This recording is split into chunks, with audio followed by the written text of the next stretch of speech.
Tooth decay. One of the main issues facing teeth is tooth decay. जैसा कि एक मुख्य प्रॉब्लम होती है कि दांतों का खराब होना, क्षय हो जाना. Tooth decay also known as the cavity. Tooth decay जो होता है उसको कैविटी के नाम से भी जाना जाता है. Or hole in the teeth, जो कि दांतों के अंदर छिद्र हो जाता है. That can be caused by the number of the ways, जो कि अलग अलग प्रकार के तरीक़ों से हो सकता है. Two main reasons for the tooth decaying as follow. जैसा कि हमने देखा कि दो मुख्य कारण हैं टूथ डिके के. First is the bacteria over growth in the mouth. मुंह के अंदर ज़्यादा मात्रा में बैक्टीरिया की वृद्धि हो जाना. Second, a diet laden with sugar and starch. जो भी भोजन हम करते हैं उसके अंदर ज़्यादा मात्रा में शुगर हो या स्टार्च हो, यह भी एक कारण है जिसके कारण दांत नष्ट हो सकते हैं. When the bacteria in the mouth act on the food and saliva, plaque is formed. जब बैक्टीरिया, मुंह के अंदर पाया जाने वाला बैक्टीरिया भोजन और सलाइवा के साथ रिएक्ट करके प्लॉक का फॉर्मेशन कर देता है. Plaque is a sticky, invisible film that can accumulate very quickly, and food that is high in the sugar and the starch make the plaque even the stickier. जैसा कि हमने देखा कि भोजन के अंदर ज़्यादा मात्रा के अंदर शुगर हो या स्टार्च हो, जिसके कारण जो बैक्टीरिया होता है वह दांतों के ऊपर एक प्लॉक का आवरण बना देता है.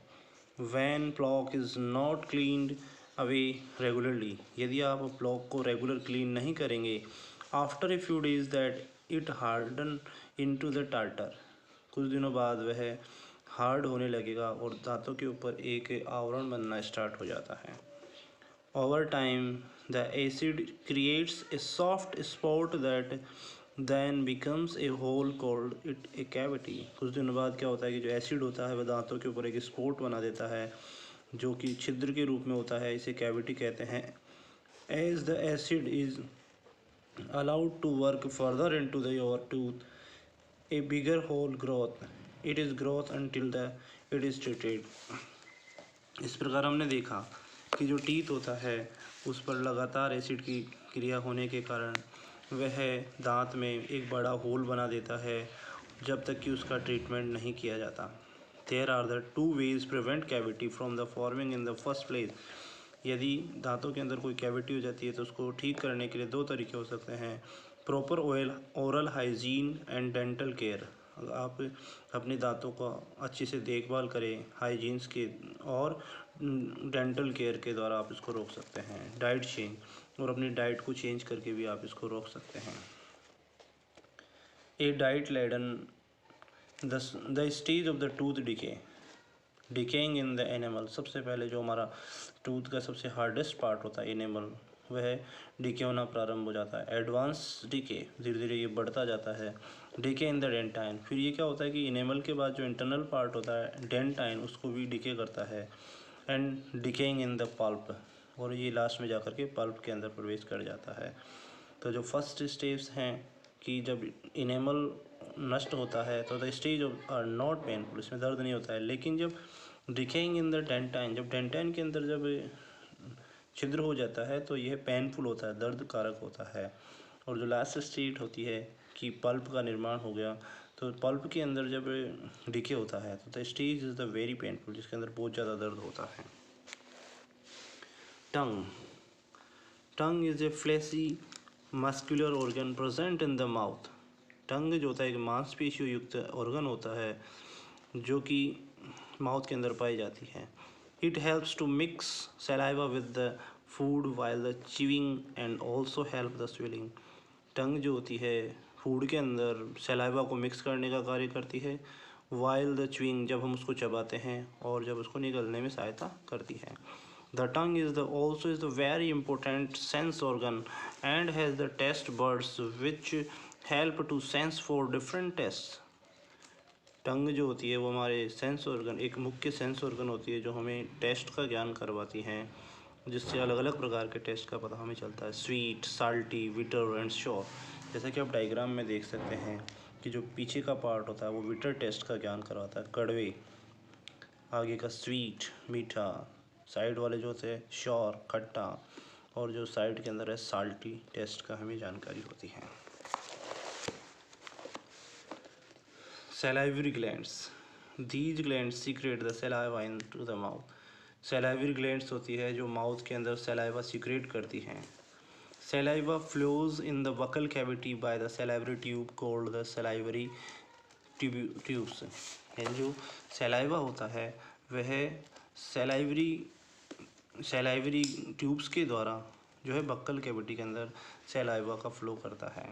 Food in the mouth is stimulates the salivary glands to secrete the saliva. ये जो सलाइवरी ग्लैंड्स होती है वह अपना सलाइवा जो है माउथ के अंदर सीक्रेट करती है और फूड के अंदर वह मिलाया जाता है। Saliva is the mix with the food. Mucin in the saliva help to the soften the food. Saliva में पाया जाने वाला जो म्यूसिन होता है वह भोजन को सॉफ्ट बनाता है। Saliva contain the salivary amylase. Saliva जो होता है उसके अंदर सलाइवरी एमाइलेज पाया जाता है। विच डाइट्स स्टार्च टू माल्टोज। ये जो सलाइवरी एमाइलेज होता है वह स्टार्च को माल्टोज के अंदर बदलता है। The pH of the saliva is neutral. Saliva की pH न्यूट्रल होती है, around the pH is 7। Salivary amylase the active at the pH। Chewing breaks the food up to into the smaller pieces. इसके द्वारा हम food को चबा करके food को स्मॉल पीसेज के अंदर तोड़ने का कार्य करते हैं। This increasing the surface area of the volume ratio for the salivary amylase to work on. इस प्रकार से जो है यह सलाइवरी एमाइलेज होता है वह कार्य करने की जो एरिया होता है उसको बढ़ाने का कार्य करता है।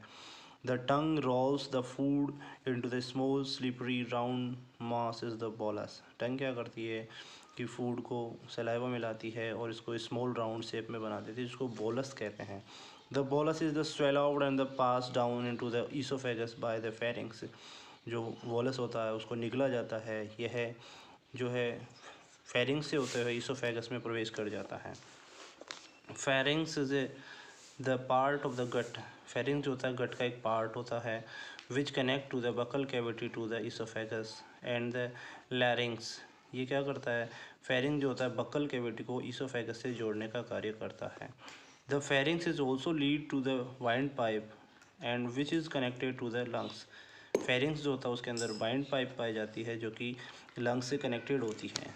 Both food and the air pass through the pharynx. यानी जो फेरिंग्स होता है उसके अंदर से फूड और एयर दोनों ही पास होते हैं। Normally air passes into the trachea, food into the oesophagus. इस प्रकार हमने देखा कि एयर जो होती है वो ट्रैकिया में जाती है और जो फूड होता है वो ईसोफेगस में जाता है। ईसोफेगस, द ईसोफेगस और the gullet is a narrow muscular tube. Oesophagus और गुलेट जो होती है एक नैरो मस्कुलर ट्यूब होती है। It passes through the thorax, chest, the diaphragm to join the stomach. ये थोरैक्स से होते हुए, चेस्ट से होते हुए डायफ्राम के पास से स्टोमक में प्रवेश करती हैं। The wall of the oesophagus contain the 2 layers of the muscles. जो ईसोफेगस होता है उसकी जो वॉल्स होती हैं वह 2 लेयर्स की बनी हुई होती हैं, 2 मस्कुलर लेयर्स की। These muscles are present along the whole gut from the esophagus to the rectum। ये जो मस्कुलर लेयर्स होती है वह स्टोमक से, ईसोफेगस से होते हुए रेक्टम तक पाई जाती हैं। The 2 layers of the muscles are the longitudinally muscles on the outer side of the gut wall। इसके अंदर longitudinally muscles पाई जाती है जो outer side of the gut, and the circular muscles on the inner side of the gut wall। Circular muscles होती है जो inner side of the gut walls पाई जाती हैं। Both sides of the muscles produce long slow contraction. ये जो muscles होती हैं वह लॉन्ग और स्लो कंट्रैक्शन करती रहती हैं। These contraction move food along the gut by the peristaltic movement. इस मूवमेंट के द्वारा जो है फूड जो है लगातार आगे की ओर बढ़ता रहता है। पेरिस्टाल्टिक मूवमेंट के दौरान क्या होती है कि जो मसल्स होती हैं वो लगातार फैलती है और सिकुड़ती रहती हैं। Peristalsis is the rhythmic wave like the muscular contraction in the wall of the alimentary canal. Alimentary canal के अंदर लगातार जो है मस्कुलर कॉन्ट्रैक्शन होता रहा जिसको पेरिस्टाल्टिक मूवमेंट कहते हैं। Digestion of the food does not take place in the oesophagus. जो ईसोफेगस होता है उसके अंदर फूड का डाइजेशन नहीं होता है। Sometimes we vomit the food immediately as our stomach does not accept it. कई बार क्या होता है कि हमारा जो स्टोमक होता है वो फूड को एक्सेप्ट नहीं करता है, जिसके कारण हमें वॉमिटिंग या उल्टी हो जाती है। You know about peristaltic movement, area of the contraction, esophagus, food bolus, muscular layers, area of reflection, and today we are study the tooth decay, tongue, salivary glands, pharynx, esophagus। यदि ये video आपको अच्छा लगा हो तो like, share और subscribe जरूर करें। धन्यवाद।